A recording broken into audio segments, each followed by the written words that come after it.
calls from staff that that there was a fire in the apartment building above, and that we didn't quite know what the damage would be, but that the sprinklers had gone off. So right away I knew it was probably going to be significant. The sprinkler damage alone. We were dispatched for an alarm activation at this building on South Main Street. And we got here, I was met by one of the residents that said there was smoke on the second floor and that he believed that a sprinkler had been activated. So I investigated the second floor. There had been a fire in the kitchen area that was extinguished by the sprinkler head activation. And from that point it just became a matter of getting the smoke out of the building and the water damage, controlling the water damage to the room. Gotcha. You have any sense of what caused the fire? It looks accidental this time. Like I said, there was some equipment put on the stove. The resident was moving in. We're not sure if maybe a knob got knocked, turned one of the burners on, and then ignited the equipment that was on top of the stove. Gotcha. Anyone hurt? No one hurt. Just mostly water damage at this point. Okay. And does the water damage extend down into the cartoon school? It did, yes. They're clearing equipment out right now. Is it water bad downstairs? It's not too bad below here, believe it or not. I think the cartoon school got the brunt of the water damage. Right. They knocked, it was ingenious, I would never thought of it. They took the toilet off to squeegee all the water down the toilet. Oh.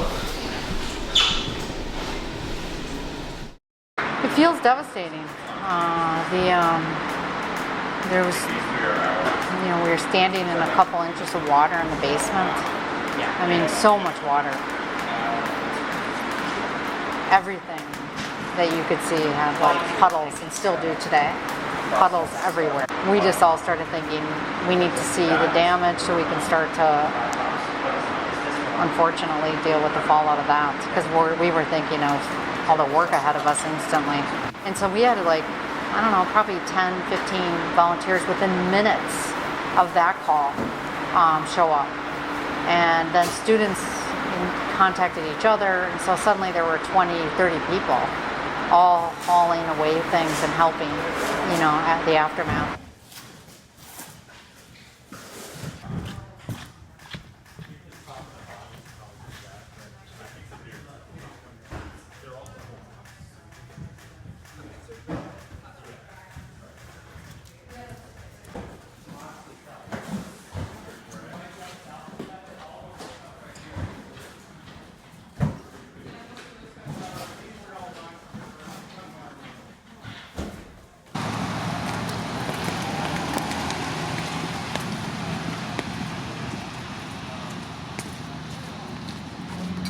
It's our flagship building. It's the first building that we moved into. We have classes, we have administrative offices, we have a production lab, we have a gallery space.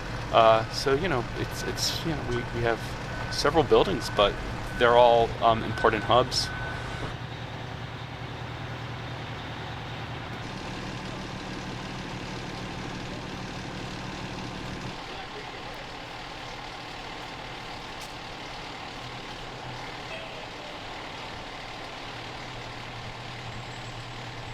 Water could have gotten into the ceiling, and seeing what the extent of the damage is to the computers. We have a production lab where the students make their comics and do all the scanning and coloring and printing, and we're assessing how much damage to all that equipment.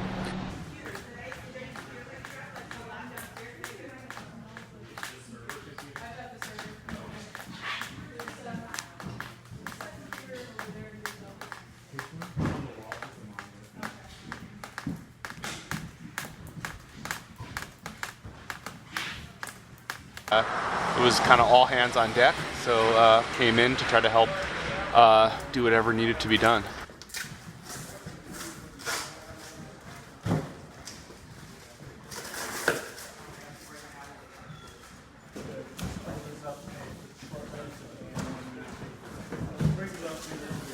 So you need all of us around by 5 to figure out, right?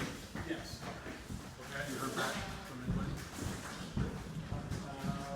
No, not from no worries.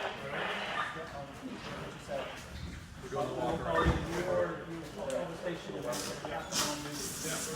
you got that covered?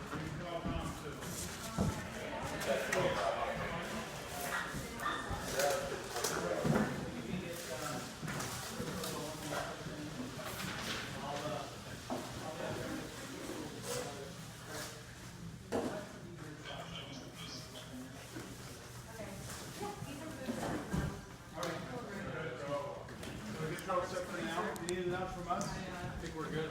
Okay, now we're so what's using your fire alarm system? Frank will be done shortly. You're good at fire alarm reading?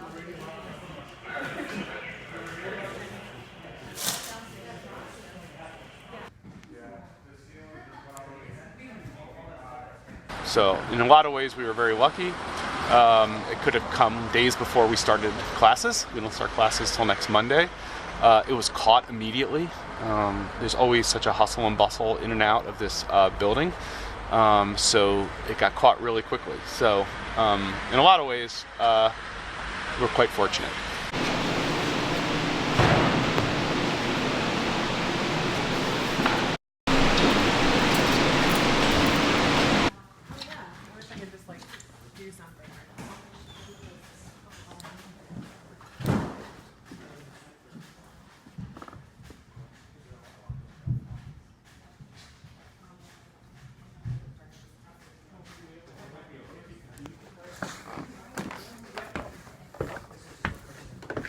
It's like weird to walk into something like that and just not even know what to do, kind of. You know, I've only heard of these situations. I've never been part of like a massive sprinkler damage situation like that. And it's really, to be honest, it's just overwhelming. But we're coming up with we're regrouping constantly and coming up with the best strategies based on speaking to our insurance company and others, like what should we do? And all we're trying to do at this point is salvage what we can still, and we have our game plan that we keep retooling because this is new to all of us, but you know, we're trying to stay in operations with classes that begin next week, all of our projects and deadlines, trying to stay focused so we can still get those done in tangent with this.